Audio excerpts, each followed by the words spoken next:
नमस्कार मंडळी, कसे आहेत सर्वजण? आय होप सगळे ठीक असतील. माझ्या नवीन दिवसाच्या नवीन व्हिडिओमध्ये मी तुमचं सगळ्यांचं स्वागत करते. चॅनलला नवीन कोणाला असेल तर सबस्क्राईब नक्की करा. तर बघा किती गडबड चालली आहे आमची वारूळ बघण्यासाठी. दरवेळेस आम्ही रानातच येतो कारण शेतात भरपूर वारूळ जिथं बघन तिथं असतातच. तर आज जरा दुसऱ्या वारूळाला आलो आहे. आम्ही दरवेळेस तिकडे जात असतो. गेलेल्या व्हिडिओमध्ये बघितलं असं. तर पोरांची किती गर्दी, आमच्या अगोदर हीच आल्यात. माझी मधवी जाऊ नाही आली कारण ती प्रेग्नेंट आहे ना, त्याच्यामुळे वारुळाला यायचं नाही. तर ह्या मिस्टरांच्या आत्या, त्या काकू आणि तिकडं चिंचच्या खाली तिथं वारुळ आहे, पण येडा मारता येत नाही ना. दुसरं वारुळ बघायचं वाटतं आता. हाय का मग तिकडेच चला म्हणत होते मी. फुलग्याच्या रानात एवढं वारुळ आहे. फुलग्याच्या रानात इथलं वारुळ काय पसंत पडलं नाही. आता दुसऱ्या वारुळाला चाललंय कारण बांधावर आहे, तर पाणी वाटता येत नाही म्हणून परत दुसऱ्या वारुळाकडे चाललोय. आता बघा गर्दी. हो दादू आहे. हे दोन माझ्या जावाची मुलं आहेत, ही दोन माझी आहेत आणि ही दुसऱ्या मध्ये जावाची.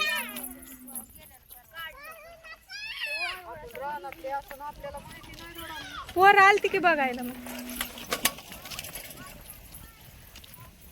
तर करा कंटिन्यू व्हिडिओ. बघतो कुठे वारुळ दुसरं.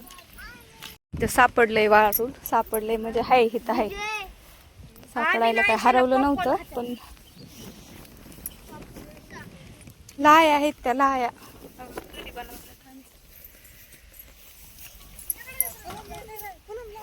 चिमो हे बघ पोरांनी काय लावलंय. अरे वारुळ चिमो.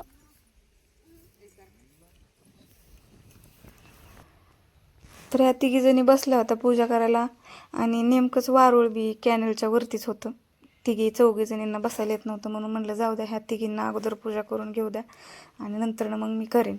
तर तुम्ही काय काय घेता पूजासाठी सामान? आम्ही 5 दगडं घेतो, त्याच्यावरती पाणी, हळदी, कुंकू, लाह्या आम्ही घरीच बनवतो, विकत काय आणत नाही. परत पीठ, शेंगदाणे, हरभऱ्याची डाळ, आणखीन दोरा, कापूस, अगरबत्ती, पाणी, दूध एवढं घेऊन जातो. तर बघा पूजा कशा करत आहेत त्या. मग तिघीजणी असल्यामुळं मी साईडलाच थांबले. मग पोरांना कॅनेल आहे हा आमच्या घरापासला, पण आता पाणी नाही कॅनेलला, म्हणजे सोडलेलं नाही आणखीन. तर आमच्यासोबत येऊन बघा कॅनेलमध्ये इकडून तिकडं आणि तिकडून इकडं खेळ चाललाय त्यांचा. तर आता एखाद्या ह्याच्यात पडलं तर किती लागन बरं, पण ऐकत नाहीत ना. इकडून बघायला की चिमू पण उतरली. ती 3 जण खेळतात म्हणल्यावर हिला काय दम ह्याचा किती कालवा चाललाय बघा. ह्याचा किती कालवा चाललाय. मी घेऊन आले इथून तिथून कडव तरी आजीसाठी बघा. जिजेव काट आहे, जाऊ नको काट आहेत. थांब, त्या इकडेच येणार आहेत. थांब, डवलत येतात बघ. लाह्या, दूध, तांदूळ, पीठ, कापूस, उदबत्त्या, हळदी कुकू अशी वारुळाची पूजा करावं लागते. अशी पूजा करावं लागते भावाच्या बहिणीने वारुळाची. असं म्हणजे शेतकऱ्याची अशी पूजा.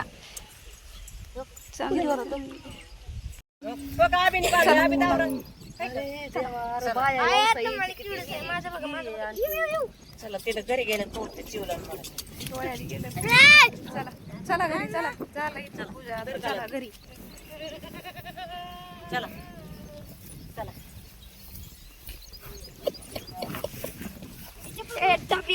तर वारुळावरून आलो पूजा वगैरे करून आणि घरी येऊन जरा वेळ बसलो. नंतर केली खिचडी खायला. भगरीचे पापड होते ते तळले आणि खिचडी. तर पंचमी म्हणल्यावर पतंग तर आलीच. तर बघा आयुषची पतंग किती उंच गेली, त्याशिवाय नागपंचमी आली असं कळतच नाही बरं का, पतंग उडवल्याशिवाय. तर आयुष किती छान पतंग उडवते बघा माझा. सगळ्यात उंच पतंग म्हणलं तर आयुषचीच आहे. आणि दादा आहे, पण दादा काय पलीकडल्या साईडला आहे. बघा किती उंच गेली. एकटाच आहे तरी आयुष. आणि तिथून नंतर आलो घरी तर चिमूला बांधून दिलाय झोका. पतंग आणि झोका ह्याच्याशिवाय नागपंचमी आली असं कळत नाही. तर आजच्या पुरतं एवढंच. भेटूया उद्याच्या व्हिडिओमध्ये. बाय.